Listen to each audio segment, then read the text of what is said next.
How's it going, guys? We're in the garage. Speed 3's here. Miata's over there. I'm actually prepping the car for an Autocross this Saturday. Just gonna do a quick oil change and then prep my box. My tires are actually already in the back of the car from the last event, but I figured I'd get on here real quick and give you a quick rundown on my most used items that I bring to an Autocross. Now, before I start, I usually overpack, so I have a lot more than what I typically need, just because with this car, you just never know what's gonna happen. So what I'm going to show you guys today is what I use pretty much every single Autocross, no matter the conditions or what goes on. It's just my most used items for an Autocross that you might want to consider bringing if you are going to an Autocross, or if it's your first time going to one, some things you might want to consider picking up before you head out. First thing on my list is some way to read your tire pressures, and you have a couple of options. You can go as cheap as one of these little pen styles that you can just slip into your pocket, and you have the little rod that comes out and tells you what your tire pressure is. Or you can spend a few more bucks. This is from Harbor Freight, so I didn't even spend that much on it. This is just a digital tire gauge, and it still has the little bleeder here, so if you need to deflate or adjust pressures, you can do so here.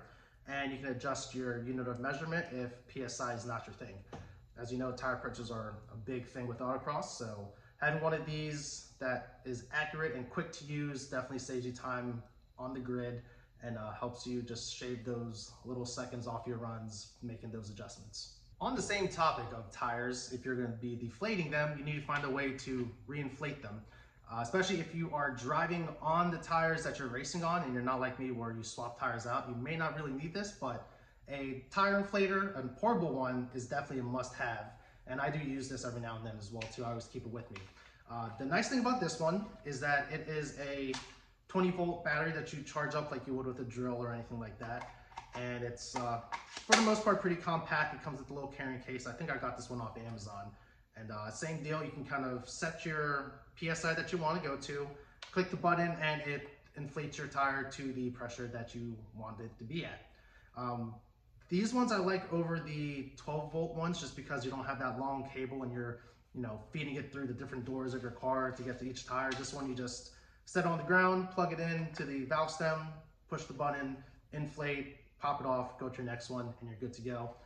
Even for just keeping it in your car as an everyday thing, it's nice to have. So again, this one wasn't as expensive either. I got this off Amazon, and I pretty much go everywhere with this as well too. This next one's pretty self-explanatory. My half-inch impact. Use this to remove my wheels and put them back on. This one specifically is the Earthquake XT, so this is another Harbor Freight one. And I have zero complaints about it. I've had this for, I don't know, like 4 or 5 years now. And this thing has got me out of a lot of jams for other jobs, but removing wheels, lug nuts, this thing gets the job done. If I remove the wheels, you gotta torque them back on. That's a big safety tech thing for Autocross. So don't be the guy that has a wheel fall off because you didn't torque them after. So even though it's an impact, I just zip them on until they're snug, and then I go back and hit them with a torque wrench. So don't forget to torque your wheels, people. Don't be that guy. This handy dandy floor jack is with me at all times at an Autocross event. Again, another Harbor Freight, not sponsored, but another Harbor Freight product. This is the 1.5 ton aluminum racing floor jack. Is it aluminum? I think this is the aluminum one. It's fairly light compared to like my truck jack or my other 3-ton jack that I have here. It's also fairly small and easy to carry around and store, especially inside the hatchback. So this is what I use to jack up the car to remove my wheels and swap tires before and after the event.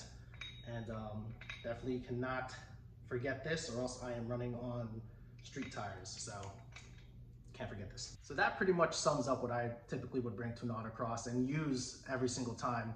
Like I said, I do overpack, so there's other things that I always have on me that I don't typically use every single time.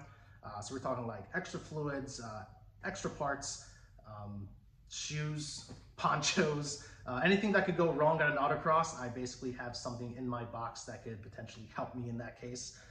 As always, do not forget your number cards and class cards if they're magnets, or go ahead and bring some painter's tape with you and tape up your car. Rags and shop towels go a long way as well too. But other than that, I'm gonna do a quick oil change on the Speed 3 because we do have one Autocross coming up this Saturday, hopefully, if the weather holds up. And if that's the case, then that means I'm gonna have to shut up now, and I'll catch you guys in the next one.